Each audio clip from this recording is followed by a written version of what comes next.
Piala Dunia 2026 Amerika Utara telah dimulai dengan ditandai laga pembukaan antara Meksiko melawan Afrika Selatan. Dari 48 tim peserta, aktivitas timnas Iran yang paling mencuri perhatian.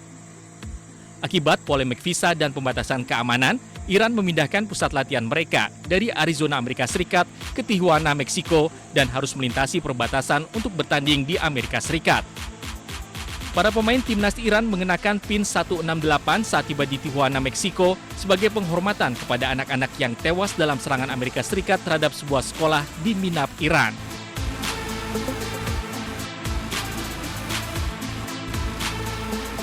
Selain itu, aktivitas dan lokasi pemusatan latihan timnas Iran yang bertempat di markas klub Meksiko, klub Tijuana, berlangsung di bawah pengawalan tentara bersenjata.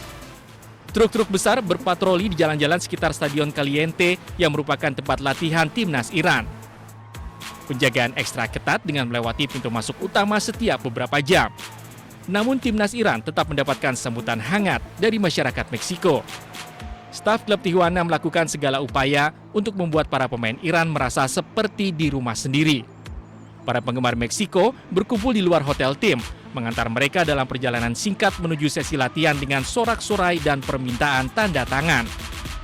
Timnas Iran akan mengawali perjalanan di Piala Dunia 2026 dengan menghadapi Selandia Baru di Los Angeles Stadium Selasa nanti. Meski berada di bawah pengawasan ketat dari otoritas keamanan Amerika Serikat, Mehdi Taremi dan kawan-kawan dapat menjalani latihan dengan aman. Timnas Iran juga sempat melakoni beberapa latih tanding dengan tim setempat, seperti Tijuana U21 dengan kemenangan telak 3-0.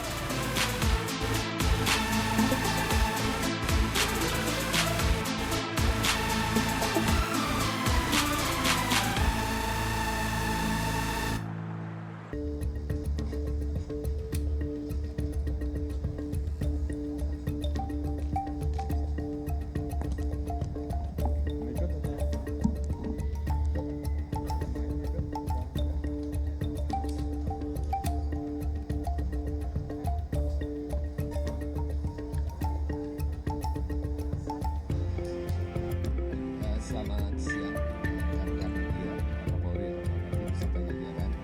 Alhamdulillah siang ini tadi sudah kami dari Mega TVRI diterima langsung oleh Bapak Kapolri beserta jajaran terkait dengan beberapa agenda.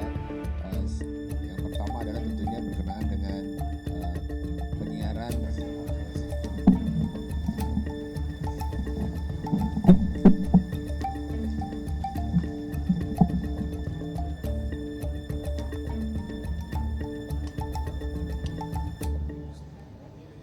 dari Satgas nanti akan kita minta, namun dari saya tentunya kita minta untuk masyarakat karena Piala Dunia adalah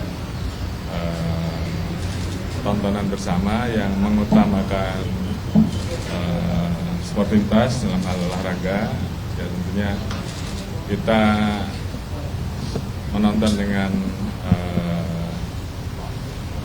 suasana yang penuh dengan sportif, jangan sampai nanti dikotori oleh hal-hal yang kemudian justru malah merusak dari semangat sportivitas itu, antara lain dengan adanya penyelenggaraan masalah judi yang tentunya itu aturannya sudah jelas bahwa itu melanggar dan itu tentunya harus dihindari. Saya kira itu.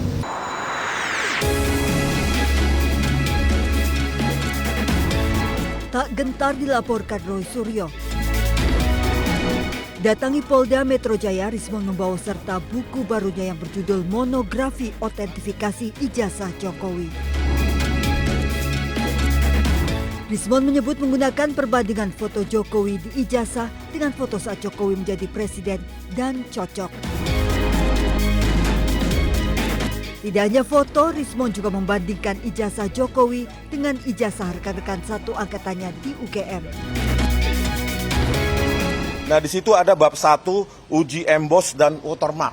Di sini saya buktikan bahwa bukan hanya pada ijazah Pak Joko Widodo yang di-upload oleh Dian Sandi Utama yang ada emboss dan terdeteksi emboss dan watermark, tetapi rekan-rekan satu angkatannya pun Sri Murtiningsih, Hardianto, ya kan, Pronojiwo, bahkan Bambang ijazah Bambang yang dipakai sebagai dipakai di persidangan CLS Solo juga memiliki itu emboss dan watermark. Jadi confirm. Ketika kita melakukan sejumlah metode, maka kita perbandingkan juga dengan sejumlah data masukan. Rismon meminta Roy Suryo CS menanggapi semua bukti dengan cara ilmiah melalui buku. Rencananya buku monografi otentifikasi jasa Jokowi ini akan disebarkan ke perpustakaan-perpustakaan. Dari Jakarta, tim liputan iNews melaporkan. Sudah tapi belum. Itu sudah tapi belum tuh yang tembok ratapan itu bisa kita tangkap dan kita LP kan, ya. Maka nanti kita akan sampaikan beberapa ya. Terima kasih Mas. Saya ijazah Jokowi dipakai untuk persyaratan menjadi presiden di tahun 2014. Lecumanan sudah masuk dalam LP. Nah, apa yang di LP kan? Makanya kami menyesuaikan dengan, silakan Mas. Dengan apa yang sudah kami janjikan kemarin. Nih, Lecumanan ini memang berkali-kali orang ini, ya. Dulu juga ikut dalam hoax. Katanya ada uang sekian miliar diterima saya. Respon tuh mau sedikit baca, agak pinter sedikit. Lihat berita ini.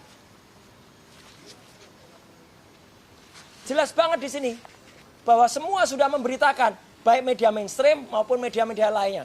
Persoalan dengan Kemenpora sudah selesai. Karena waktu itu ada pada tanggal 26 April dia membuat LP ini. Ya, ini. Jadi faktanya ada LP tanggal 26 April di Polres Jakarta Selatan. Di sini jelas betul. Dia itu melaporkan dengan korban yang namanya Peradi Bersatu. Lah Peradi Bersatu itu apa? Korban. Korban apa? Ini organisasi, nggak punya perasaan, ya. Organisasi kok punya perasaan? Nggak ada. Jadi kita nggak hanya berjanji, tapi kita memberi bukti. Karena hukum itu harus tidak boleh hanya tajam ke bawah, termul ke atas, ya, gitu ya. Jadi semuanya harus tajam. Nah, laporan yang kedua itu adalah untuk orang yang mengaku bernama Dr. Eng Rismon Hasilan Sianipar M. Eng, ya. Harus begitu cara ngucapinya, karena doktornya palsu, ya. Makanya di sini nggak kami tulis dokternya, nanti kami.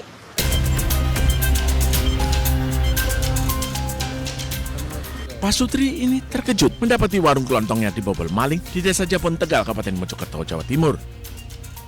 Saat diperiksa, maling tersebut ternyata meninggalkan surat berisi permintaan maaf karena telah mencuri rokok dan uang. Dalam surat, pelaku menyebutkan terpaksa mencuri untuk bayar uang sekolah anaknya dan berjanji akan mengembalikannya setelah gajian. Saat itu, pelaku yang kabur berhasil ditangkap warga. Namun karena merasa kasihan dan pelaku mengembalikan rokok yang dicuri, pemilik warung melepaskan pelaku. Di depan toko, saya baca ternyata surat dari maling itu. Isinya apa Mas katanya suratnya itu? Isinya minta maaf. Katanya masalah mencuri itu buat biayai anaknya sekolah gitu. Dan nanti 2 minggu lagi akan diganti uangnya. Ya saya nunggu aja respon baik dari maling tersebut ya Mas. Korban kini menunggu niat baik dari pelaku untuk mengembalikan uang yang dicuri. Dari Kabupaten Mojokerto, Jawa Timur, Solahuddin, iNews melaporkan.